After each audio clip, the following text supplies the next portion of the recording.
Yes, sir, it's your boy Hayes. We back with another one. Let's go ahead and jump right into it. Before we do that, let's give this video a thumbs up. If not, you already know. If you're new, go ahead and hit that subscribe so you'll be alerted every time I post a new video. So, man, this week has been wild. The day been wild. It's crazy because a lot of the stocks I've been calling out very much on point.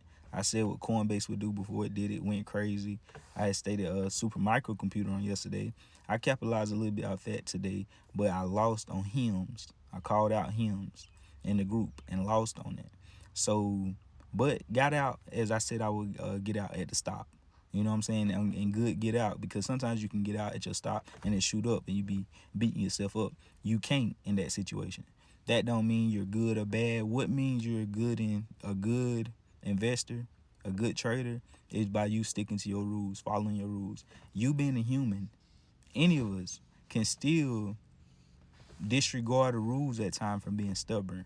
So as long as you following your rules more times than not, meaning when you set a stop, you actually get out at that level.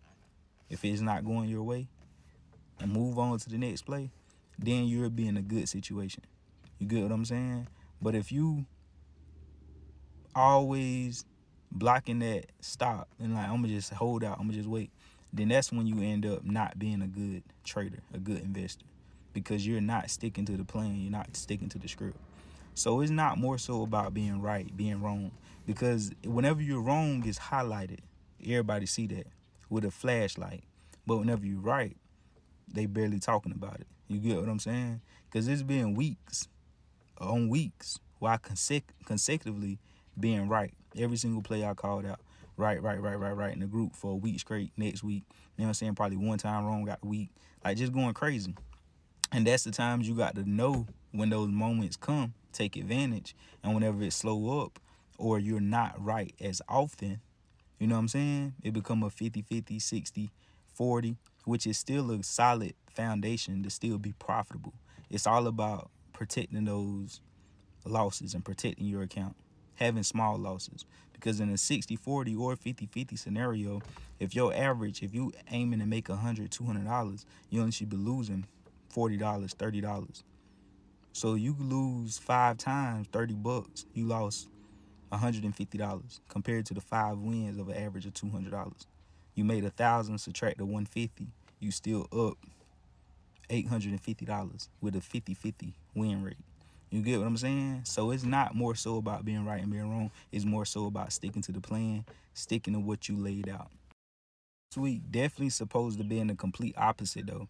It's small little, when you analyze over your week, when you journal, you write your stuff down, it's small little errors where, you know what I'm saying, that one trade, you good for the entire week.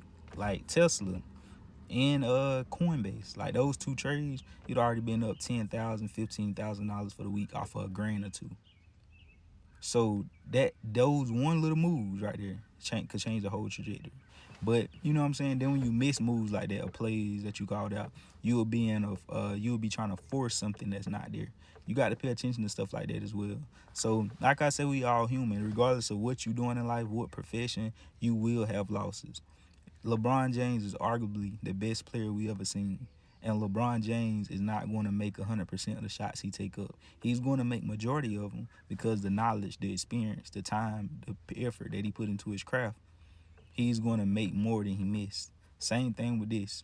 You should be able to be more right, or even if you ain't more right, because in this, the numbers is different.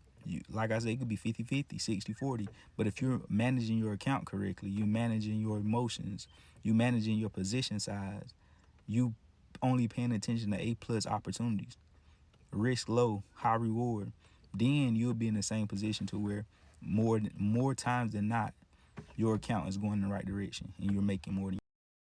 So regardless of what you do, you're going to have them ills. It's all about learning from that, moving forward, and moving accordingly.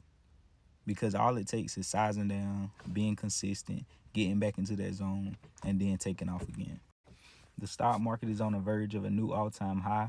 The S&P 500 was flat today. Nvidia and Microsoft reached a new all-time high. We got Super Microcomputer up 9% today almost. I called that out on yesterday. Shout out to Orlando. He took advantage. He up with 155%. Yo, family, I watched that SMCI, like you said. Not even swung it because it was so low risk, but the reward would be crazy. Thanks, fam. I'm learning. Great job, fam. I always lock in though when you can, and you can get back in with a portion of the profits and still be in the green if that position don't go well. I'll be watching Tesla tomorrow. It dropped over 3.7% today. Tomorrow will definitely be a good day to observe. The market is approaching that level, I believe, to where it could go either direction in a surge. It's approaching new all-time highs, so it could be a crazy breakout, and then it's approaching resistance, so it could be a crazy breakdown. So it's a good moment to kind of see what the market wants to do, let it figure itself out before you decide to make that move. Meta, I'll also be watching Meta. I'll be watching Meta, Super Microcomputer, and Coinbase. You already know what to do though. Add your boy on Instagram at the BHays Show _. I love y'all. Follow for more. We go.